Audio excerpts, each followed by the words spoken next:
I've known Bob Allen for almost 30 years. I met him for the first time at United Nations Federal Credit Union, and he went back a couple other credit unions before that. Amazing history in credit unions. What I respect most about Bob is how much he believes in the business, in the movement. He is a guy who delivers on that belief every day with his credit union. He makes the lives of his membership better.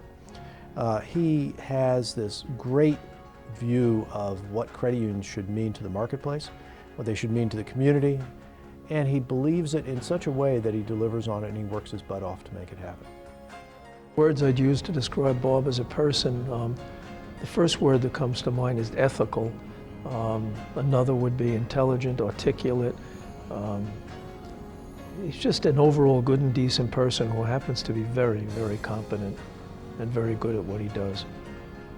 What I know about Bob and what he does and his leadership skills, I know if Bob is going to make a decision that he's done his homework and has provided his team with all the tools necessary to execute.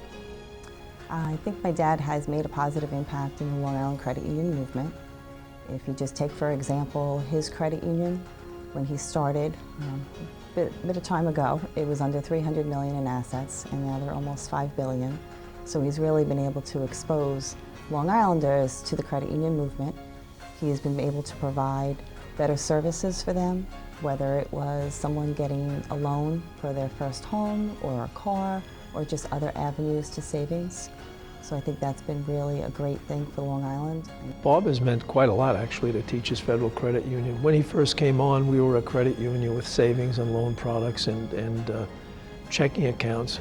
Now we're into business loans. We have a mobile deposit with your cell phone. We have all kinds of home banking functions, just an endless array of services that have been added during his tenure here. Bob's impact on the credit union movement is substantial. He has been involved in almost every part of the movement for the last 30 years that I've been involved in. On a local level, he has been the leader politically, leader on shared branches, leader on indirect auto lending. He has really done an exceptional job of lifting credit unions up in this marketplace. On a national basis, he's involved in every one of the key aspects of it, whether it is the new laws that we're talking about with risk-based capital today, or whether it's trade associations or being involved politically. He is dedicated to the business model, dedicated to the movement. I think Bob was a driving force in bringing Empire Corporate from being a small local corporate credit union serving just the local area to being a major regional force in the corporate movement. Bob has made a positive impact on credit unions the entire time that he's been in the industry. He's been a leader in many areas, whether it was with CUNA or NAFCU, and he's always had interest in how we were going to succeed down in Washington and up in New York State. And he's also been very instrumental in helping small credit unions. Bob has been really the father of shared branching on Long Island and maybe in New York State. He took over the shared branching leadership when it was at its worst possible point. It was losing money. It had significant challenges about how many credit unions were involved and how many members were involved. He led by putting in the money to help support it. He led by being a leader on the board. And he led by putting his credit union branches and members into the system. He made the system happen. Bob has made a positive impact to the communities that we serve. Particularly in the areas of community service.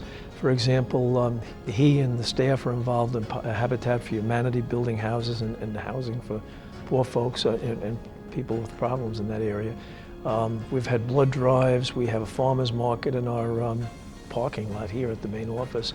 We also have had for quite some time, probably we were pretty early in it, branches in the schools that the students run with the help of our people, and that's actually provided us with some staff and also given us entrees into some of the unbanked folks out there.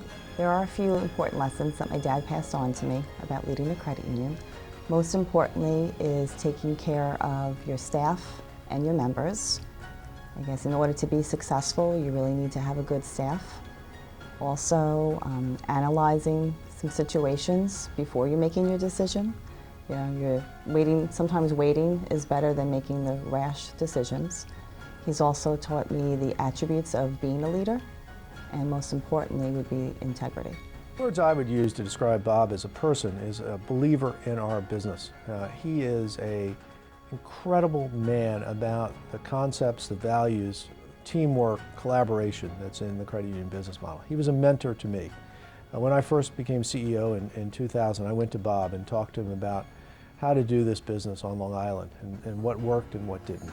And he led me through the people you could trust that believed in the credit union model, the people that you could work with in the local economy and local industry. Exceptional man that way. And over the years, I've learned from you, Bob, very quickly that the people who make the biggest difference in the credit union movement are those that don't have the most credentials, the most money, or the most awards. They are simply the ones who care the most. They have passion and they have talent.